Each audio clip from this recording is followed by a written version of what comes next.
샬롬. 오늘도 참 좋은 날입니다. 하나님께서 저와 여러분들에게 감당할 만한 은혜 주시고 또 믿음도 주시기를 축복합니다.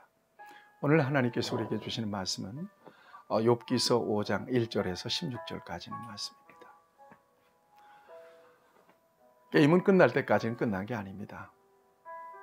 마지막까지 최선을 다하는 것은 언제든지 역전의 기회가 있다고 믿기 때문입니다.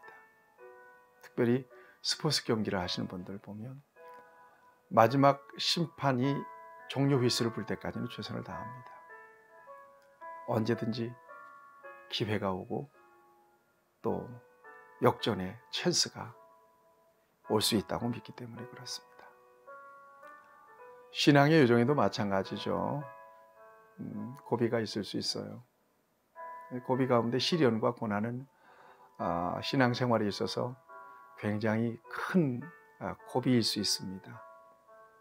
그렇지만 하나님께 대한 올바른 신앙 고백이 여전히 내 안에 있고 내 인생을 향하신 하나님의 주권을 내가 인정하고 있다면 어떤 순간이라도 속단하거나 낙심해서는 안 됩니다. 여전히 기회가 있습니다. 고난, 역경, 이것은 하나님의 기회일 수 있습니다. 고난은 유익이다라고 하는 그런 말씀도 있지 않습니까? 그 순환 속에서, 시련 속에서 우리의 믿음의 순도가 높아지는 거예요. 그리고 하나님과 관계가 밀착되는 겁니다. 여러분 반드시 승리합니다. 좋은 결과가 있습니다. 아주 영광스러운 순간이 반드시 오게 될 것입니다. 그때까지는 자기 자신에게도 그 누구에게도 속단하지 말고 그리고 인내하는 믿음으로 잘 감당해낼 수 있어야 될 것입니다. 여러분들에게 그런 놀라운 은혜를 주시기를 축복합니다. 화이팅 하시길 바랍니다. 자, 오늘 그 엘리바스의 욥에 대한 충고를 저와 여러분들이 계속 보고 있습니다. 어제는 영이 지나가면서 엘리바스에게 주신 말로 욥을 충고했습니다. 한마디로 말하면 의인이 고난을 받을 수 없다는 얘기예요.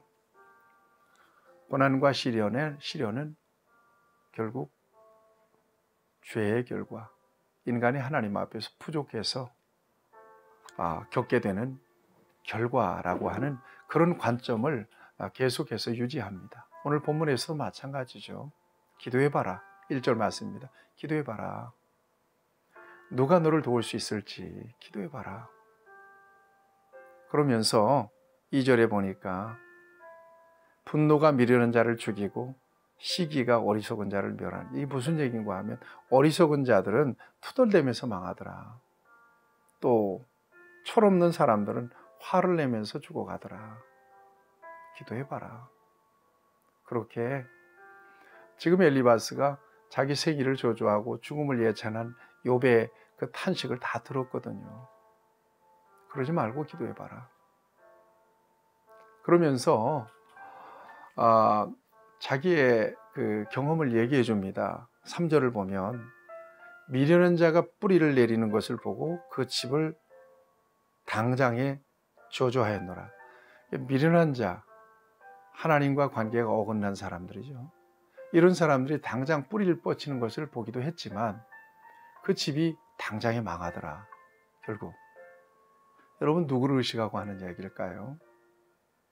그 다음에 계속해서 얘기합니다. 그의 자식들 구원에서 멀고 성문에서 억눌리나 구원하는 자가 없으며, 무슨 얘기인가 하면 자식들이 도움을 받을 곳도 없고 문제를 맞아도 그를 살려줄 사람들이 없더라 하는 거예요. 그 정도로 철저하게 망가지더라 하는 것입니다. 5절을 보면 추수할 때 곡식을 거둬들이면 여기 약탈자들이 와가지고는 굶주린 자들이 와서 다 먹어 치워버리고 재산도 다 삼켜버리고 말더라.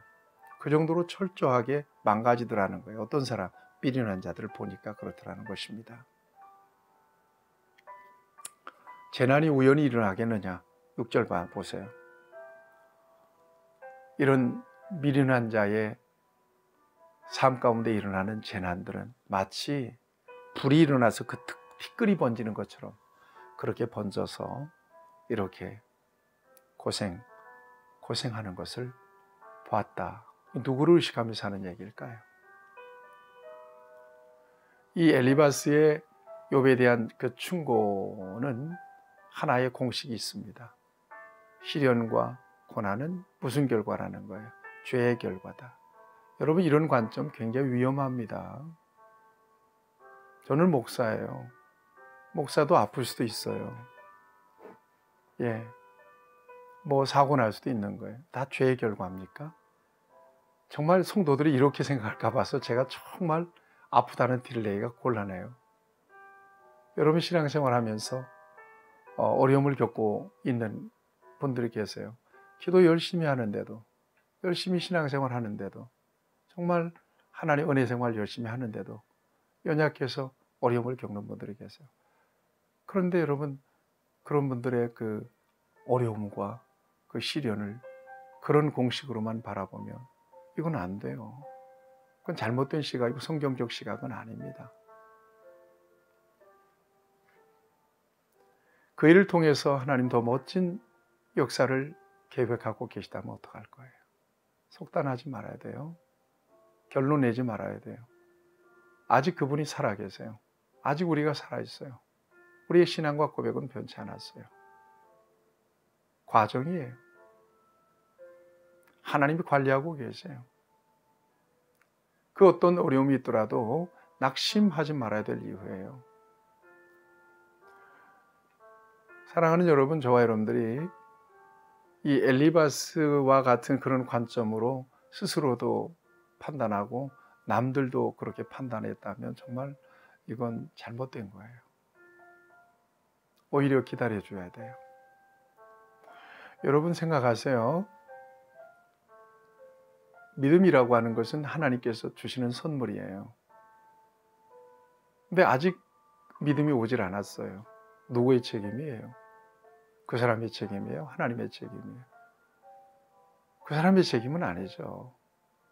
하나님의 주권에 달린 상황이기 때문에 믿음이 부족해서 정말 어리석게 사는 사람들을 우리가 비판하고 판단하면 결국 누구를 판단하는 것도 똑같아요. 하나님을 판단하는 것도 똑같아요. 또 신앙생활 열심히 하는데 그 중에서 여러 가지 시련과 환난을 당하는 상황에서 저와 여러분들이 야릇하게 어떤 그 판단하는 마음을 가지고 있다면 그 모든 상황을 관리하시는 하나님을 판단하는 것과 같아져요. 위험한 거죠. 이런 흑백 논리, 영적인 흑백 논리, 이것은 굉장히 위험합니다. 하나님은 선하세요. 선하신 하나님은 믿음 안에 있는 모든 사람들을 선하게 관리하세요. 사람이 감당할 만한 시험 밖에는 허락하는 것이 없다고 말씀하시잖아요. 또 시험 당할 쯤에 피할 길을 내신다고 그랬잖아요. 그러니까 끝까지 봐야 돼요. 경기는 끝날 때까지는 끝난 게 아닌 거예요. 언제든지 역전 찬스는 있는 거예요. 그런 관점에서 저와 여러분들이 겪게 되는 여러 가지 어려움들을 바라볼 수 있어야 된다는 것입니다. 여러분, 예수님은 어떻게 바라보셨어요? 예수님은 한 번도 그렇게 흑백 논리로 율법적으로 사람들을 판단하고 정죄하지 않으셨어요. 오히려 긍휼히 보셨죠. 오히려 불쌍히 여겨주셨어요. 목자 없는 양과 같이 유리하는 것을 바라보시면서 측은하게 여기셨죠. 여러분, 속단하지 말고 묵묵하게 기도해 주면서 기다려 주셔야 돼요. 단죄하지 말아야 돼요. 저렇게 살더니 저런 일을 만났어. 아이고, 내가 그럴 줄 알았거든. 이런 관점은 절대 주님의 관점이 아닙니다. 여러분, 그리고 또 한 가지 생각해야 돼요. 나도 언제든지 그런 일을 겪을 수 있는 거예요. 여러분, 우리 모두에게는 하나님의 은혜만 필요해요. 목사인 저도 그렇고요. 평신도인 여러분들도 그렇고요. 세상에 있는 아직 예수님 만나지 못한 불신자들도 그렇고요. 다 하나님의 의의 실체가 되시는 예수 그리스도의 공로만 필요하지 저와 여러분들의 의는 없는 거예요. 그러니까 누구라도 무슨 일을 만나도 이렇게 함부로 판단하고 평가하고 혹은 정죄하고 야릇한 어떤 관점으로 바라보고 이런 것은 저와 여러분들이 절대로 지향해야 될 일입니다. 그건 성경적인 관점이 될 수가 없습니다.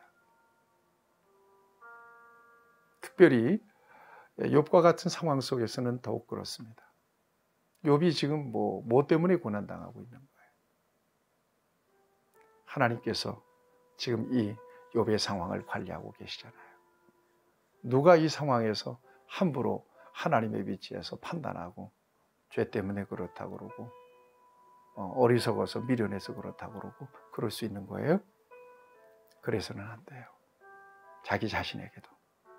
물론 어려움을 겪게 될 때 믿는 사람들은 하나님을 의식하면서 자기 자신을 돌아보는 경건이 있습니다. 그런 자세는 필요해요. 그렇지만 저주받았다는 생각하면 안 돼요. 하나님 나를 때리고 계시다. 그런 생각하면 안 됩니다. 이거 여러분들에게 위로하고자 드리는 말씀이 아닙니다. 실제로 그런 하나님이세요. 약할 때 더 우리를 긍휼히 여겨주시는 하나님이시죠. 이미 우리가 연약하고 부족하고 실수투성이인 것을 하나님이 아시고 계세요.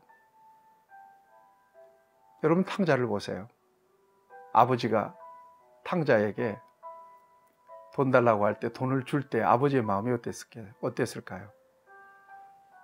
탕자가 이 돈 가지고 나가서 호랑방탕할 것을 아버지가 몰랐을까요?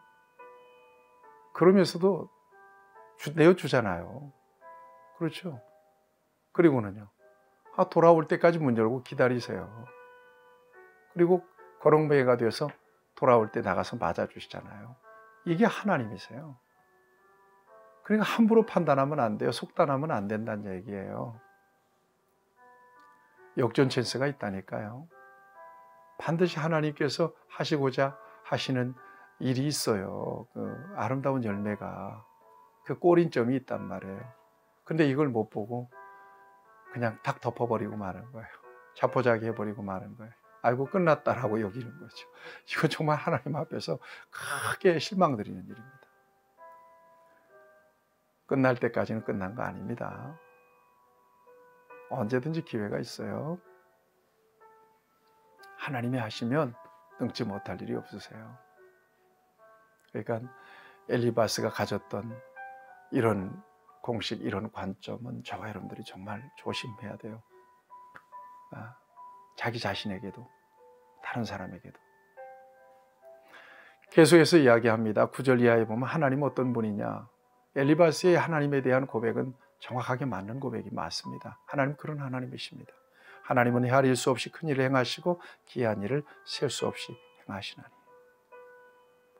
12절에도 보면 하나님은, 15절에도 보면 하나님은. 이 고백은 맞는 고백입니다. 하나님 그런 하나님이십니다. 이런 하나님 앞에서 지금 저와 여러분들이 살아가고 있는 것입니다. 사랑하는 여러분, 신앙의 고비가 있을 수 있어요. 야, 지금 이 순간이 내 고비인가 보다 라고 느끼시는 분들도 계실 수도 있습니다. 그렇지만 고비를 느끼신다면 바로 그 순간이 하나님의 기회가 될 수 있습니다. 하나님만 바라보셔야 되고요. 또 우리를 향하신 하나님의 선하신 계획을 결코 잊지 말아야 되고 오해하지 말아야 될 것입니다. 끝까지 주님 바라보세요. 하나님께서 지금 일하십니다. 여러분들을 돌보고 계십니다. 여러분들과 함께 계십니다. 자비하신 아버지 하나님, 오늘도 귀한 말씀을 통해서 우리에게 새로운 관점을 주셔서 감사합니다. 어떤 어려움이 있더라도 여전히 하나님 우리를 사랑하시고 그 어려움으로 인하여 내 인생에 새로운 기회가 주어질 것을 믿을진데 낙심하지 않기를 원합니다. 속단하지 않기를 원합니다. 주여 우리를 도와 주시옵소서. 예수님의 이름으로 기도하옵나이다. 아멘. 여러분 승리하시기를 축복합니다.